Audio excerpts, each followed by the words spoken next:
Purihin ang pangalan ng ating Panginoong Hesukristo, mga kapatid at mga kaibigan.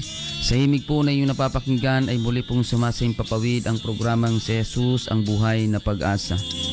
Kayo po ay nakikinig sa himpilan ng New Gen FM 100.7 DWPC. Live po tayo dito sa Barangay Fabrica, Bulan, Sorsogon. Sa lahat ng naaabot ang himpilang ito sa buong probinsya ng Sorsogon at Masbate, dyan po sa Ticao Island, dyan po sa Samar at maging sa Kapul, magandang umaga po sa inyong lahat mga kapatid at mga kaibigan, maging sa lahat ng mga coastal barangay, coastal areas na sakop ng Matnog at Bulan na ngayon ay nakatune in, amen, sa programang ito. Maraming salamat po sa inyong pakikinig. Pagpalain po kayong lahat ng ating Panginoong Hesukristo. Nawa kayong lahat po ay nasa mabuting kalagayan ngayon sa pangalan ng ating pong Panginoon. Ako po ang inyong lingkod, Pastor Alfred Generalo ng United Pentecostal Church Matnog, na inyo pong pansamantalang makakapiling ngayon sa pagtatalakay at sa pag-aaral ng salita ng Panginoon sa umagang ito. Kasama ko po si Brother Chari, si Brother Aljon sa pagbabasa ng salita ng ating pong Panginoon na ating pong tatalakayin. Magandang umaga po sa lahat ng ating pong mga Facebook Live viewers, sa lahat ng ating pong mga sumusubaybay. Amen. Si Sister Christine Murata Burabo, magandang umaga. Pagpalain ka ng Panginoon sa iyong panunood. Amen. Maging kay Sister Christy Disoyo, good morning. Amen. And Sister April Santos, Sister Divine Espelaguyal, Sister Gemma Guelas, pagpalain po kayo ng Panginoon sa inyo pong pagsubaybay. Amen. Praise God. Maging ang mga kapatiran po natin dito sa UPC Bulan. Amen. Sa tatlong congregation na pinangangasiwaan ng ating pong pastor. Praise God. Ang congregation po dyan sa Magsaysay. Dyan po sa UPC Iquirino, UPC Santa Remedios. Pagpalain po kayong lahat ng ating Panginoong Hesukristo. Magpatuloy lamang po tayo sa paglilingkod sa Diyos hanggang sa kanyang muling pagbabalik. Yamang nalalaman natin na malapit na po ang muling pagbabalik ng ating pong Panginoon. Sister Jenalyn Diaz, good morning. Pagpalain po kayo ng Panginoon. Sister Fen Tihada, good morning. Thank you so much for watching from Antipolo City. Amen. Pagpalain po kayo ng Panginoon. And Sister Laura Gumban, dyan po sa Barangay Lahong. Pagpalain po kayo ng Panginoon, and kina Brother Edmond at sa buong family. Praise God. Sister Marlene Gulyoso, good morning. Pagpalain po kayo ng Panginoon. And Sister Yoli Albao, good morning po. Thank you so much for watching from Cavite. Pagpalain po kayo ng Panginoon. Praise God. At narito po ang aking pong makasama para sa inyo po ay bumati, Brother Chare and Brother Aljun. Praise God. Brother Chare, sa inyo po ang pagkakataon. Praise God. Isang mapagpalang umaga sa lahat po ng mga nakasubaybay, nakikinig sa radio at nanonood sa FB Live. Pagpalain po tayong lahat ng Panginoon. At isang mapagpalang umaga po dyan sa Barangay Aquino, sa Asuila family at sa Goyal family. Pagpalain po tayong lahat ng Panginoon at sumain nyo po ang pagpapala ng Diyos sa umagang ito. Amen. Praise God. At maging kay si Brother Aljon, narito po para sa inyo po ay bumati.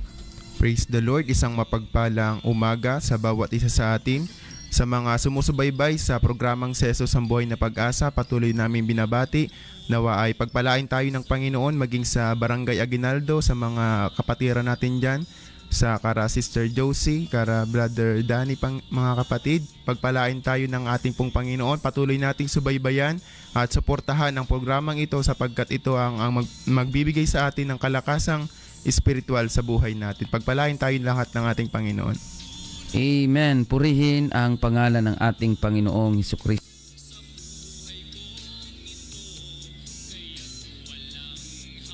Amen. So tayo po ay magpapatuloy mga kapatid sa pag-aaral ng salita ng Panginoon. And bago po yan, kung kayo po ay merong mga katanungan sa inyo pong pakikinig sa programang ito, amen, tawagan nyo lamang pa ko o di kaya i-text sa CP number 0967-364-7164 0967-364-7164. Yan po mga kapatid ang aking pong contact number. Pwede nyo po akong tawagan kung kayo po ay may mga katanungan. Amen. Praise God. And pagbati din po sa lahat ng atin pong mga giliw na taga-subaybay sa kanila pong mga radio na marahil ngayon ay time team na nakikinig or lihim na nakikinig sa programang ito. Pagpalain po kayo ng Panginoon. Ano man po ang inyong kalagayan, hayaan nyo po na ang Diyos ang magkilos sa inyo pong buhay. Pagbati din sa atin pong mga kapatiran dyan sa UPC Matnog at Manurabi. Pagpalain po kayong lahat ng Panginoon sa inyo pong paglilingkod. Magpatuloy lamang tayo sa pagtatapat sa Panginoon. Brother Joseph Pahutina Bara, good morning. Pagpalain po kayo ng Panginoon. Brother Stephen Hunter, pagpalain po kayo ng Panginoon sa inyo pong pakikinig o panunood ng atin pong programa. Amen. Praise God. And pagpalain po ng Panginoon lahat ng mga sumusubaybay sa umagang ito, mga kapatid. Praise God. And by this time, tayo po ay patuloy na nagpapaanyaya, mga kapatid. Ngayong darating po na linggo ay first Sunday of the month of November, mga kapatid. Kaya kagaya po ng lagi po nating ginagawa, meron po tayong first Sunday Joint Fellowship Celebration dyan po sa Iquirino UPC Compound, mga kapatid. Amen. Praise God. Kayo po ay amin pong inaanyayahan sa lahat ng atin pong mga kababayan, sa lahat ng mga nakikinig o sa lahat ng mga matagal nang nakikinig. At kayo po ay pinagpapala, mga kapatid, ng salita ng Panginoon. Amen. Kung paano po tayo nagsasama-sama, amen, sa pakikinig ng salita ng Diyos sa umagang ito, magsama-sama din po tayo sa pagsamba sa Panginoon ngayong araw po ng linggo. Amen. Alas 8 ng umaga ang atin pong first Sunday Joint Fellowship. Amen. Na atin pong ginagawa tuwing first Sunday of the month, mga kapatid. Amen. Praise God. And tayo po ay bumabati din sa atin pong Senior Pastor, Pastor Randy Rosare. Siya po ngayon ay nasa Palawan. Guest preacher po kasi siya sa District Sunday School Conference, mga kapatid, sa Palawan District. Amen. At maging kay Pastora Maricar at kina Sister Angel and Zoe dyan po sa Iquirino, pagpalain po kayo ng atin pong Panginoon. Praise God. Amen. And sa pagkakataong ito, binabati din natin ang lahat ng atin pong mga kapatiran dyan po sa Barangay Aquino. Amen. Praise God. Mga kapatiran po natin dyan, pagpalain po kayo ng Panginoon. Maging dyan po sa Santa Remedios. Praise God. Pagpalain po kayo ng Panginoon. Amen. And tayo po ay magpapatuloy na sa pag-aaral ng salita ng Diyos. Amen. Simulan po natin sa panalangin ang atin pong pagtatalakay.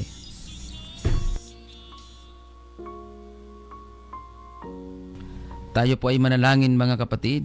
Praise God. Dakila at makapangyarihang Diyos, aming Panginoong Hesukristo. Maraming salamat po sa umaging ito na kami po ay iyong binigyan muli pa, Panginoon, ng pagkakataon upang mapakinggan ang mga salita mong aming pag-aaralan. Panginoon, ang salita mo ay salita ng buhay. Ikaw ang may salita daw at pagdakay napapawi. Tayong mga kapatid, amen, kahapon nakita mo pa lang, ngayon wala na. Nung nakaraan malakas pa, ngayon wala na. So ganyan po ang buhay.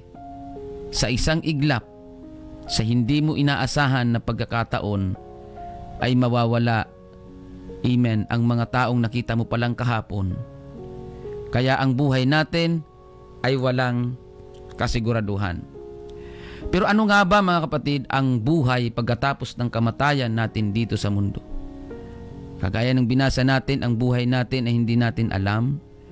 Pero isang bagay ang klarado, mga kapatid, amen, na ang buhay natin ay hindi po dito sa mundo. Amen. Lilipas tayo sa mundong ito. Ngayon malakas ka, bukas makalawa, baka hindi na. Ngayon malusog ang pangangatawan mo, wala kang sakit, bukas makalawa, susunod na taon, baka hindi na. So, hindi natin alam. Walang taong may gustong mamatay, walang taong matino na gustong mamatay, at walang taong matino na gustong magkasakit. Pero bakit nangyayari ang sakit? Bakit dumarating ang sakit? Bakit dumarating, mga kapatid, ang mga hindi inaasahang pangyayari? Mga rimalaso sa buhay, sapagkat yan po kasi ang realidad. Kailangan nating tanggapin na ang buhay natin dito sa mundo ay pansamantala lamang, mga kapatid. Kaya ano nga ba ang buhay pagkatapos ng atin pong kamatayan? Dahil may kamatayan tayo dito. Ngunit bago po yan, ating alamin, mga kapatid, praise God, yung sinasabi ni Job dito po sa 14:1 hanggang 2. Dito natin makikita kung ano nga ba ang realidad ng tao dito sa mundo. Pakinggan natin. Taong ipinanganak ng babae ay sa kaunting araw at lipos ng kabagabagan. Siya ay umuusli na gaya ng bulaklak at nalalagas. Siya rin namay tumatakas na gaya ng anino at hindi namamalagi. Mga kapatid, kailangan natin maunawaan bago ang lahat na ang buhay ng tao dito sa mundo ay maikli lamang, lipos pa ng kabagabagan. So, kumbaga, dahil pansamantala lamang tayo dito, hindi tayo taga rito, pero maikli pa ang buhay natin na inilalagi dito sa mundo. At ang problema pa dyan, maikli na nga lang ang buhay natin dito, lipos pa ng kabagabagan. Okay lang sana kung yung buhay na maikli natin dito sa mundo, wala sanang kahirapan, wala sanang karamdaman. At least, kahit papano, may enjoy natin yung maikling buhay na inilalagi natin sa mundong ito.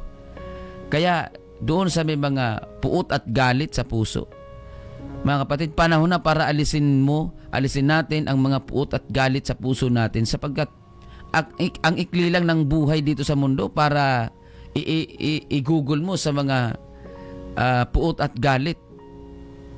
Napakaikli ng buhay sa mundo para mamroblema ka ng mga problema, mga kapatid. Napakaikli ng buhay dito sa mundo para sayangin sa mga walang kabuluhang bagay.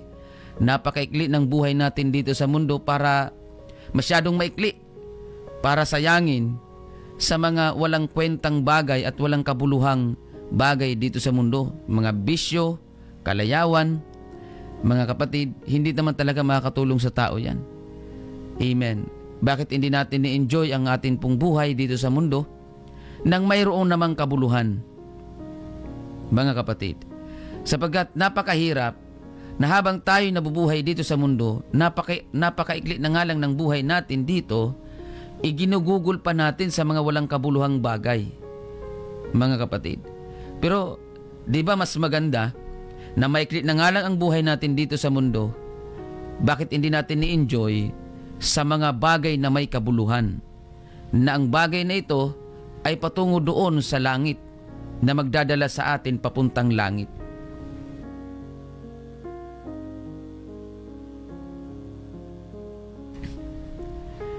Igugol natin yung atin pong nalalabing buhay sa mundong ito sa mga bagay na mayroong kabuluhan, na ang dulo nito ay buhay na walang hanggan.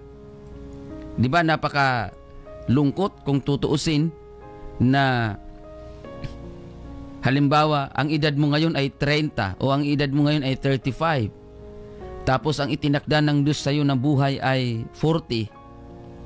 Ibig sabihin 5 years ka na lang dito sa mundo. So alam nyo ba na habang dumadagdag ang iyong edad, habang tumatakbo ang panahon, paikli ng paikli din ang ilalagi mo dito sa mundo. Kaya yung nagbe-birthday, kapag birthday mo, na sinasabi nila nadagdagan ang buhay, hindi po, nabawasan ang buhay na ilalagi natin dito sa mundo. That's the truth. Na kung paano nagdadagdag ang iyong edad, ganun din nagbabawas ang ilalagi mo dito sa mundo, mga kapatid. Kaya wag natin igugol ang atin pong nalalabing panahon dito sa mundo sa mga put at galit sa mga walang kabuluhang bagay. Kundi bagkus i-google natin ang nalalabing oras natin at nalalabing panahon sa mundong ito sa mga bagay na mayroong kabuluhan na ang kapakinabangan nito ay buhay na walang hanggan, mga kapatid. Job chapter 12 verse 9 to 10, pakinggan natin ang sinasabi ng Biblia. Sinong hindi nakakaalam sa lahat ng mga ito, na ang kamay ng Panginoon ang siyang gumawa nito? Nasa kamay niya ang kaluluwa ng bawat bagay na may buhay at ang hininga ng lahat ng mga tao. Yan po mga kapatid ang katotohanan. Nasa kamay ng Diyos, amen, amen, praise God, ang kaluluwa ng bawat bagay na may buhay. Ang hininga ng lahat ng mga tao, nasa kamay ng Diyos yan. Kaya hindi natin hawak ang atin pong hininga, hindi natin talaga hawak ang ating buhay. Dahil ang buhay natin, ito po ay hawak ng ating Panginoong Hesukristo. Nasa kamay niya ito. Kaya nasa Diyos talaga ang desisyon kung ito ay puputulin, kung ito po mga kapatid ay kikitlin. Kaya ang buhay natin, wag natin kitilin, wag natin tapusin o wag natin mga kapatid kunin ang buhay natin. Kaya nga ang pagpapatiwakal, ito po ay kasalanan sa mata ng Panginoon, sapagkat ang may hawak po ng buhay, walang iba kundi ang ating Panginoon. Dahil ang Panginoon ang may hawak ng ating pong buhay, siya po ang nakakaalam kung kailan tayo dapat kunin.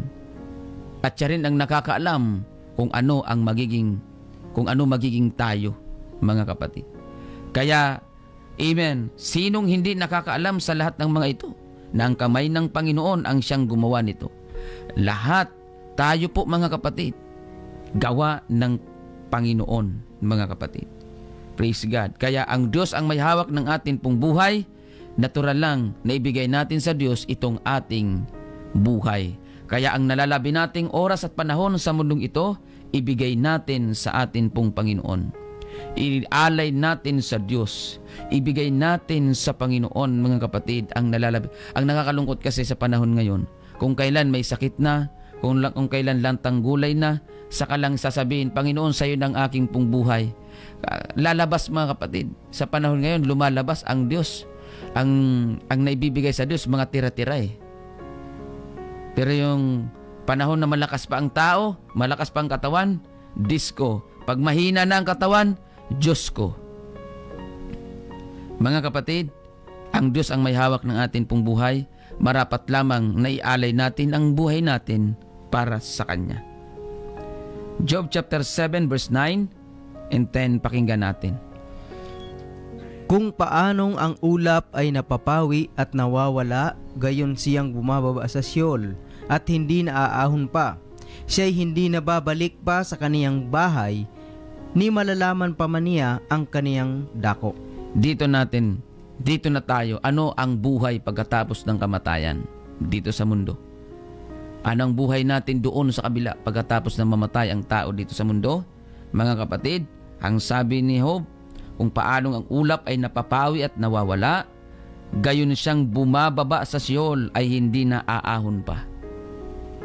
Kaya kung papansinin po natin ang ulap, may isang direksyon lang yan. Hindi na yan babalik. Ganon din ang buang tao. Pag ang tao namatay na, wala nang balikan yan. Siya'y hindi na babalik pa sa kanyang bahay. Yung kanyang bahay na, yun yung katawan. Mga kapatid, ang bahay na tinutukoy dito ay ang katawan natin. So, ibig sabihin, dito natin makikita na ang diferensya ng kaluluwa ng tao at ng katawan, laman ng tao. Ang katawan natin, babalik yan. Praise God sa alabok. At yung kaluluwa natin, yun yung hihiwalay doon sa katawan. At ang may buhay dyan, hindi yung laman. Walang iba kundi ang kaluluwa natin, yan yung buhay. Ikaw yan, kapatid. Kaya kapag namatay ang tao, aalis yan sa katawan niya. Hindi na yan babalik. Kaya nga mga kapatid, sa talatang ito, dito natin makikita na ang focus ng talatang ito ay patungkol sa kaluluwa, hindi sa katawang laman. Kasi ang katawang laman, mga kapatid, mabubulok ito. Pero yung kaluluwa natin, yan po ay buhay. Yan po ay walang hanggan. Buhay yan, walang hanggan, mga kapatid. Kaya nga, kung meron man tayong dapat pagtuunan ng pansin, hindi yung katawan lang natin, na kung paano natin inaalagaan ng katawan natin, paano natin ito iniingatan, ganon din dapat natin iniingatan yung ating kaluluwa. Ganon din dapat natin pinaghahandaan yung ating kaluluwa. Kasi ang katawan natin, pinaghahandaan natin para sa future.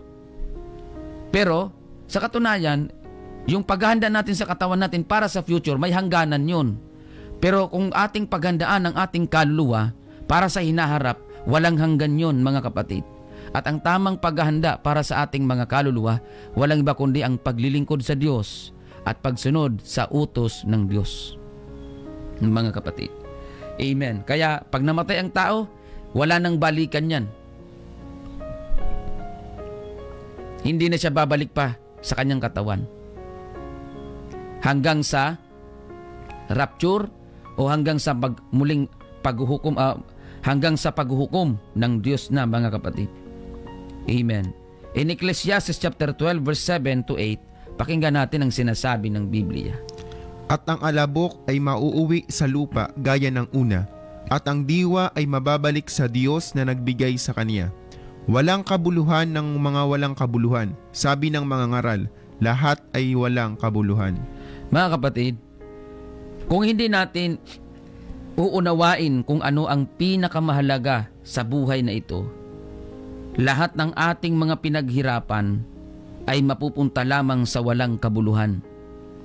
Kung hindi natin alam kung ano ang pinakamahalaga sa buhay na ito. Mga kapatid, ayon sa binasa natin, ang alabok ay mauuwi sa lupa gaya ng una. Alin yung alabok, mga kapatid? Yung katawan natin. Yung katawan natin, yan po, amen, ay babalik sa lupa. Mauuwi sa lupa.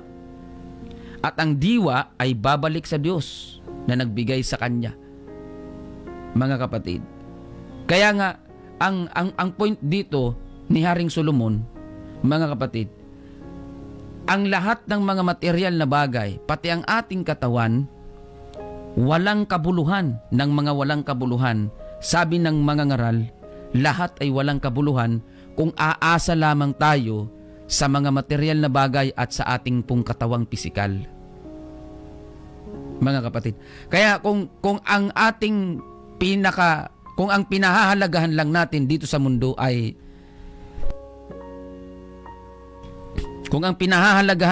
natin dito sa mundo ay material na bagay at itong ating pong katawang pisikal, lahat ng ating mga pinaghirapan dito sa mundo, mapupunta lamang ito sa walang kabuluhan. Bakit, pastor? Halimbawa, mayaman ka, ikaw ng pinakamayaman na tao. Pag namatay ka, yung kayamanan mo, maiiwan yan dito, hindi mo yan madadala. So, nasan ang kabuluhan dyan? At yung mga kamag-anak mo, yan din yung mag-i-inherit, magmamana ng iyong kayamanan. Sila rin, may hangganan rin ang kanilang buhay. Wala rin yung kabuluhan. Mga kapatid, sabihin na natin, ikaw ang makapangyarihang tao sa mundo. Maimpluwensya kang tao sa mundo. Pero lahat ng yun, mga kapatid, ay napapawi. Lahat ng yun ay, mga kapatid, pansamantala lamang. Ang kasikatan, ang kapangyarihan, pansamantala lamang yan, mga kapatid. Wala pong permanenteng bagay dito sa mundo. Salita lamang ng Diyos ang permanente at hindi nagbabago. Pero yung ating pong kayamanan, yung lakas ng ating katawan, yung tibay ng ating kaisipan, mga kapatid, yung linaw ng ating mata, yung linaw ng ating pandinig, lahat po yan, mga kapatid, ay manghihina. Lahat yan ay mapaparam. Yung ating mga kayamanan, mga kapatid, lahat yan may katapusan. Pero ang ating kaluluwa ay walang hanggan, mga kapatid. Kaya nga, ulitin ko po, kung hindi natin lubusang uunawain kung ano ang pinakamahalagang bagay dito sa mundo, mga kapatid, lahat ng bagay na ating pinaghirapan, yan po ay mapupunta sa walang kabuluhan.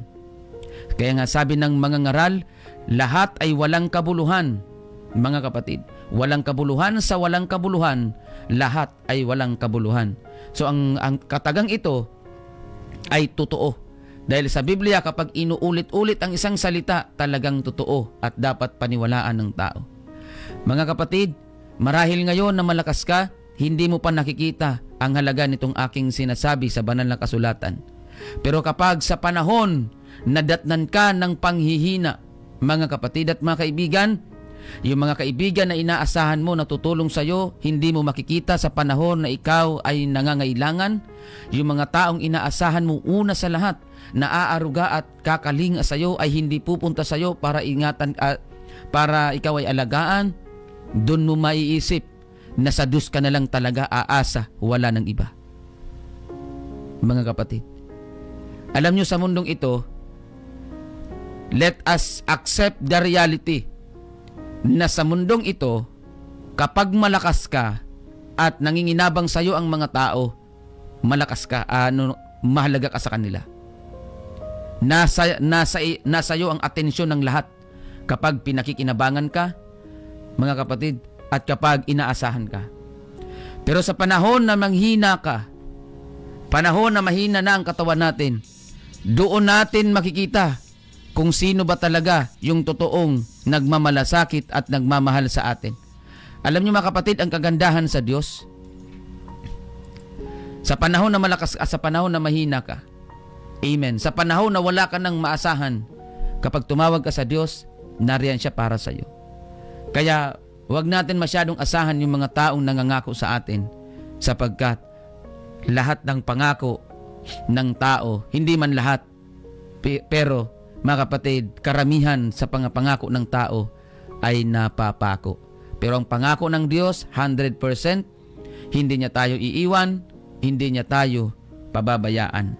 Kaya kailangan natin alamin, ano ba ang pinakamahalagang bagay dito sa mundo? Material ba? Mga kapatid, katawan ba? Amen. Ano ba ang pinakamahalagang bagay dito sa mundo? Pag sinabing pinakamahalagang bagay sa mundong ito, amen, ito yung mga bagay na madadala mo pati doon sa buhay na walang hanggan. Mga bagay na magdadala sa iyo at maghahatid sa iyo papuntang langit. Kasi mga kapatid, sa langit walang hanggan ang kasiyahan, sa langit walang hanggan ang kagalakan, at wala nang kahirapan.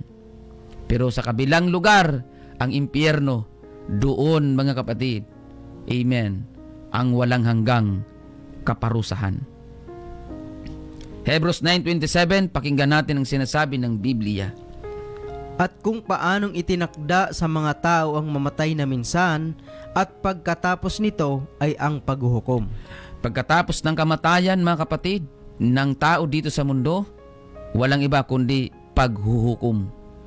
Meron pong hukuman na tayo'y kakaharapin. Kapatid at kaibigan, tandaan po natin ito. Kapag ang Diyos ang nagtakda, walang pwedeng mag-alis dito. Kaya ang kamatayan, kahit anong ilag mo dito, mangyayari at mangyayari talaga ito. At maging ang paghuhukom. Kasi dalawa ang tinakda ng Diyos sa mga tao. Kamatayan, pangalawa paghuhukom. Ang kamatayan, hindi natin ito pwedeng ilagan. Ang paghuhukom, pagkatapos ng kamatayan, hindi rin natin ito pwedeng ilagan, sapagkat sigurado, kailangan natin itong harapin, kailangan natin itong daanan.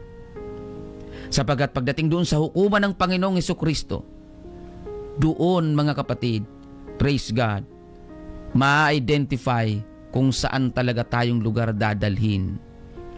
Kaya ang Diyos nagtakda ng kamatayan dito sa mundo, ng tao sa mundong ito, pero pagkatapos ng kamatayan natin dito, mayroon ding paghuhukom na tayong kakaharapin. Next, mga kapatid, ng death ay judgment. Pakinggan natin ang sinasabi dito po sa 2 Korinto 5:10, mga kapatid.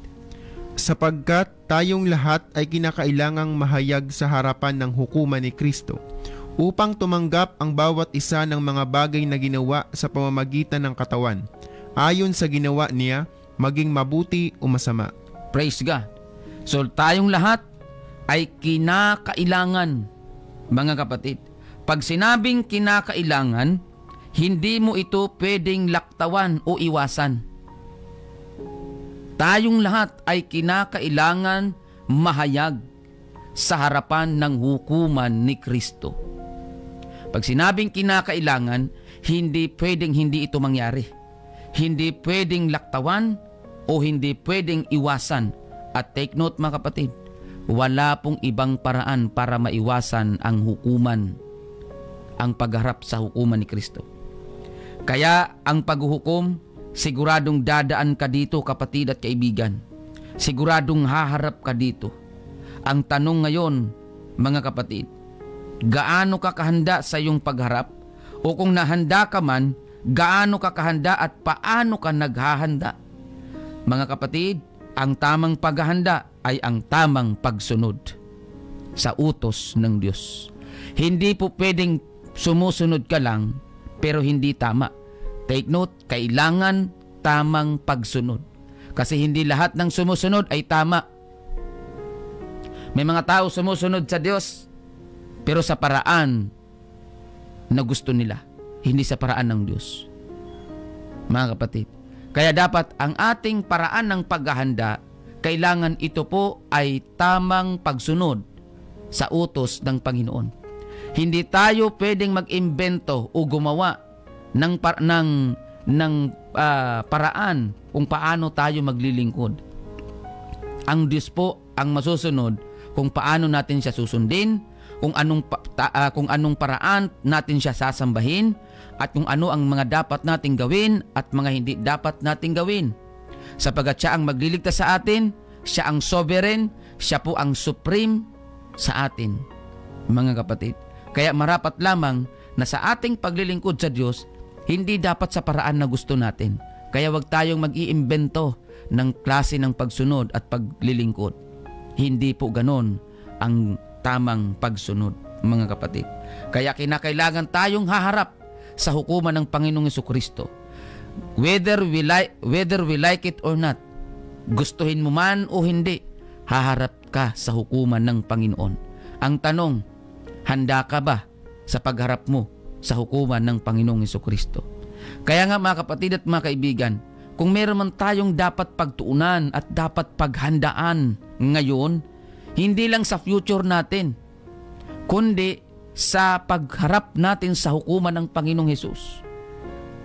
Kasi ganito po kasi yan. Ang problema dito, kung sa makataong kaisipan, problema talaga ito. Bakit? Hindi natin alam kung kailan tayo mamamatay. Hawak ng Diyos ang atin pong buhay. Hindi natin alam kung kailan tayo mamamatay. Ang sabi niyang Hebrews 9:27, kung paanong itinakda sa mga tao ang mamatay pagkatapos ay paghuhukom. Kaya mga kapatid, pagka namatay ang tao, ang sunod na haharapin niya, ang haharapin ng tao ganito, kamatayan pagkatapos paghuhukom.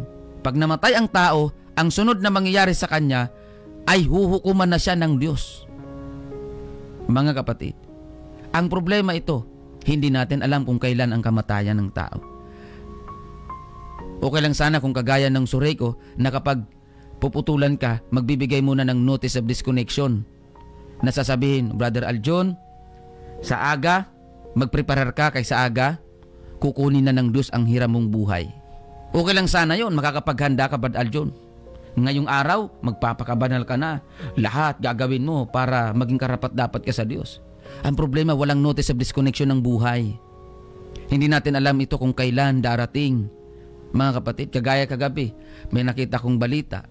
Mga kapatid, aksidente, may patay. So, hindi man nila alam na mamamatay sila. Kasi kung alam nila na mamamatay sila that time, mga kapatid, hindi na sila tutuloy sa kanilang lakad. Pero bakit nangyayari yun? Kasi nga, walang taong nakakaalam kung kailan tayo mamamatay. Kaya, ang dapat nating paghandaan ay ang paghuhukom. Handa dapat tayo na sa pagharap natin sa hukuman ng Panginoong Jesucristo, sasabihin sa iyo ng Panginoon, pumasok ka sa aking kaharian, pinagpala at tapat na alipin. So mga kapatid, amen. Para makapasok ka, kailangan maging tapat ka na alipin. Ang tapat na alipin, kailangan masunurin. Kasi hindi ka magiging tapat kung sutil ka. Hindi ka magiging tapat kung matigas ulo mo.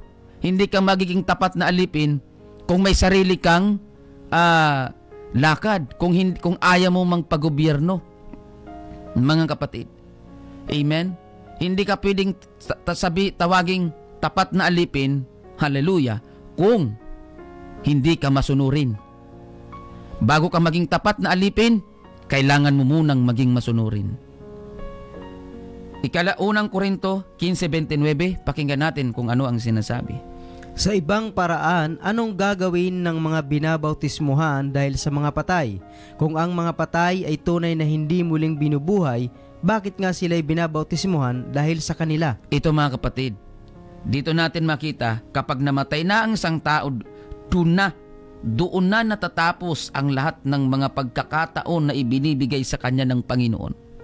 Yun ang punto ni Apostol Pablo dito sa talatang ito, na kapag patay na ang tao, wala nang epekto kahit ano pang padasal, kahit ano pang gawin natin dito sa mundo para doon sa ating mga yumao, wala na po yan epekto. Kaya nga ang tanging panahon ng paghahanda natin para sa eternity, walang iba kundi ngayon. Hindi bukas makalawa, hindi sa susunod na linggo, hindi sa susunod na buwan, hindi sa susunod na taon. Walang iba kundi ngayon ang tamang panahon ng paghahanda. Kaya nga ang sabi ng unang Korinto 6:2, mga kapatid, ngayon sa panahong ukol kita'y pinakinggan at sa araw ng pagliligtas kita'y sinakluluhan. Narito ngayon ang panahong ukol. Narito ngayon ang araw ng kaligtasan. Ngayon, mga kapatid, kasi ang ngayon, ito yung tanging panahon na kontrolado natin. Ikaw na nakikinig ngayon sa iyong tahanan, mga kapatid, sa mga oras na ito, kontrolado mo. Bakit? Kasi halimbawa ngayon na nakikinig ka, amen, pag gusto mong i-off ang radio, magagawa mo kasi ito ang presente eh. Pero mamaya, hindi mo hawak ang mamaya. Bukas, hindi mo hawak. Bagamat may plano tayo mamaya, may plano ako mamaya. May plano ako bukas. Pero hindi ko hawak kung anong mangyayari mamaya. Hindi ko rin hawak kung anong mangyayari bukas. So, no one knows, mga kapatid, kung ano talaga tayo mamaya o kung ano tayo bukas. Yun po ang reality. Kaya nga ang tamang pagkakataon para makapaghanda tayo at ang tamang panahon para magdesisyon, hindi bukas. Kasi may mga tao na, Pastor, sa susunod na lang. Pastor, magkakaroon good ako, Pastor, ng panahon dyan. Pastor, maabot good an oras. Ma-attend good ako doon. Pastor, maabot good an oras. Makasimba good ako. Wara na pag-abot sa oras. Kasi nakitil na ang buhay. Naputol na ang buhay na kanyang hiram. So hindi natin pwedeng sabihin. Kaya nga ang key verse natin kanina, kayo ang nakakaalam ng mangyayari bukas, ano ang inyong buhay. Hindi natin alam kung anong buhay natin mamaya. Kapatid at kaibigan, mahal ka ng Panginoon. Ayaw ng Diyos na mapahama ka.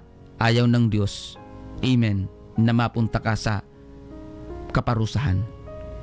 So, mayroon pa sana tayong mga talata na babasahin, kaya lang ang oras natin ay limitado na. Mga kapatid, umabot na tayo sa takdang oras ng ating pagtatapos.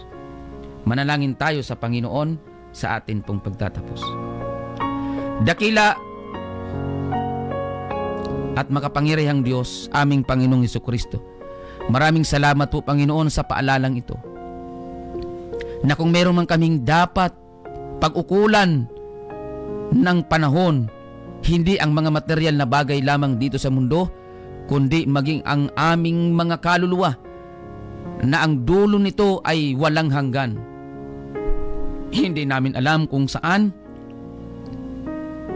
pero ayon sa iyong salita, kung kami ay magiging masunurin sa iyong banal na utos, kami ay iyong ililigtas, Panginoon. Lord, tulungan mo po ang bawat isa na magkaroon ng realization sa kanila pong mga sarili na kung meron man kaming dapat pahalagahan sa mundong ito, hindi lang ang mga bagay na material, kundi maging ang mga bagay na pang-espiritual, sapagkat dito nakikinabang at dito nabubusog ang aming mga kaluluwa. Panginoon, totoo na ang kamatayan ay walang nakakaalam. Tanging ikaw lamang ang may hawak ng aming pong buhay. Tulungan mo kami na magdesisyon at huwag matakot na humakbang sa pananampalataya na sumunod sa iyong banal na salita. Thank you so much, Lord. This is our prayer, Lord. Amen. We pray for healing sa may mga karamdaman. We pray for peace sa nagugulumihanan. We pray for hope sa mga nawawalan ng pag-asa. I-bless mo rin po, Panginoon, ang himpilang ito, ang management. Pagpalain po, Panginoon, amen, na patuloy na kinakasangkapan mo para ang iyong mga salita, amen, ay maipahayag ng iyong abang lingkod. Maraming salamat, Panginoon. Ito po ang aming samot dalangin. In Jesus' name, amen. Mga kapatid, maraming salamat po sa inyong pagsubaybay. Pagpalain po tayong lahat ng atin pong Panginoong Jesucristo. Kung kayo po ay mayroong mga katanungan, tawagan nyo lamang po ako o di kayo i-text sa cipher number 0967-364-7164. 0967-364-7164. Maraming salamat po sa inyong pagsubaybay. Ako po muli si Pastor Alfred Generalo ng UPC Matnog. Kasama ko po si Brad Chari, Brad Aljon sa Bible Reading. Maraming salamat din po, DJ Box, sa inyo pong pag-assist. Pagpalain po kayo ng Panginoon at pagpalain din po ng Diyos ang management na ito. Maraming salamat po mga kapatid at mga kaibigan. Huwag na huwag po nating kakalimutan, si Jesus lamang po ang ating buhay na pag-asa. God bless everyone.